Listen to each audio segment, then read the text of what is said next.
राधे कृष्ण। पहला अध्याय, चौथा पाद, पहला सूत्र।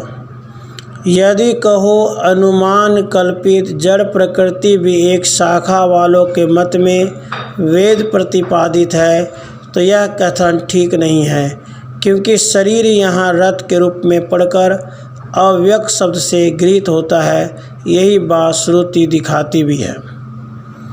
यदि कहो अनुमान कल्पित जड़ प्रकृति भी एक शाखा वालों के मत में वेद प्रतिपादित है तो यह कथन ठीक नहीं है, क्योंकि शरीर यहाँ रथ के रूप में पढ़कर अव्यक्त शब्द से गृहीत होता है। यही बात श्रुति दिखाती भी है।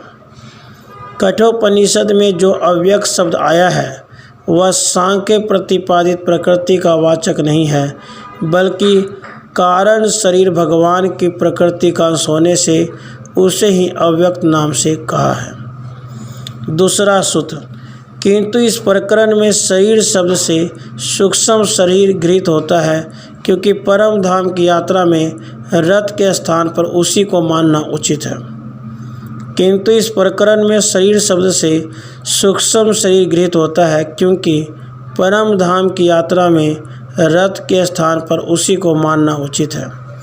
यह अव्यक्त परमात्मा की शक्ति रूप प्रकृति सूक्ष्म है, जो देखने और वर्णन करने में नहीं आती। उसी का अंश शरीर है, अतः उसे अव्यक्त कहना उचित है। परम धाम की यात्रा में यह सूक्ष्म शरीर ही जाता है, इसलिए इसी को रथ कहा गया है। तीसरा सूत्र। उस परमात्मा के अधीन होने के कारण वह शक्ति रूपा प्रकृति सार्थक है। उस परमात्मा के अधीन होने के कारण वह शक्ति रूपा प्रकृति सार्थक है। सांख्य मतावलंबी प्रकृति को स्वतंत्र और जगत का कारण मानते हैं, परंतु वेद का ऐसा मत नहीं है। वेद में उस प्रकृति को परमेश्वर के अधीन रहने वाली उसी की एक शक्ति बताया गया है। शक्ति शक्तिमान से भिन्न नहीं होती, अतः उसका स्वतंत्र अस्तित्व नहीं माना जा सकता। शक्ति के द्वारा ही परमात्मा सृष्टि की रचना करता है। परमेश्वर में ज्ञान, बल और क्रिया रूप नाना प्रकार की शक्तियाँ हैं। चौथा सूत्र। वेद में प्रकृति को ज्ञेय नहीं बतलाया गया है, इसलिए भी यह सांख्योक्त प्रधान नहीं है।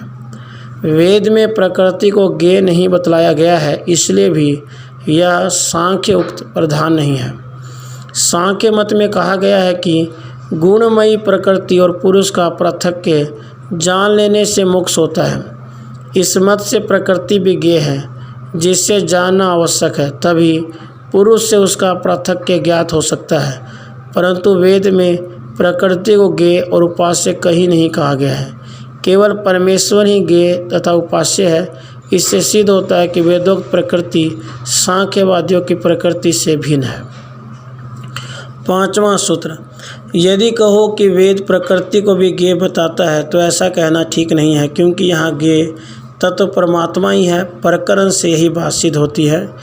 यदि कहो कि वेद प्रकृति को भी ज्ञेय बताता है तो ऐसा कहना ठीक नहीं है, क्योंकि यहाँ ज्ञेय तत्व परमात्मा ही है। प्रकरण से यही बात सिद्ध होती है। कठोपनिषद में जिस तत्व के गुणों का वर्णन किया गया है वे गुण उस परब्रह्म के ही गुण हैं, जड़ प्रकृति के नहीं। उस परब्रह्म को जानकर ही मनुष्य मृत्यु के मुख से छूट जाता है, अतः वह ब्रह्म ही है, प्रकृति नहीं। पहला सूत्र। यदि कहो अनुमान कल्पित जड़ प्रकृति भी एक शाखा वालों के मत में वेद प्रतिपादित है तो यह कथन ठीक नहीं है, क्योंकि शरीर यहाँ रथ के रूप में पढ़कर अव्यक्त शब्द से गृहीत होता है। यही बात श्रुति दिखाती भी है। दूसरा सूत्र। किंतु इस प्रकरण में शरीर शब्द से सूक्ष्म शरीर गृहीत होता है, क्योंकि परम धाम की यात्रा में रथ के स्थान पर उसी को मानना उचित है। तीसरा सूत्र। उस परमात्मा के अधीन होने के कारण वह शक्ति रूपा प्रकृति सार्थक है। चौथा सूत्र।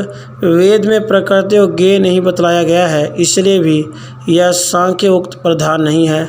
पांचवा सूत्र। यदि कहो कि वेद प्रकृति को भी ज्ञेय बताता है तो ऐसा कहना ठीक नहीं है, क्योंकि यहाँ ज्ञेय तत्व परमात्मा ही है। प्रकरण से ही बात सिद्ध होती है। राधे कृष्ण।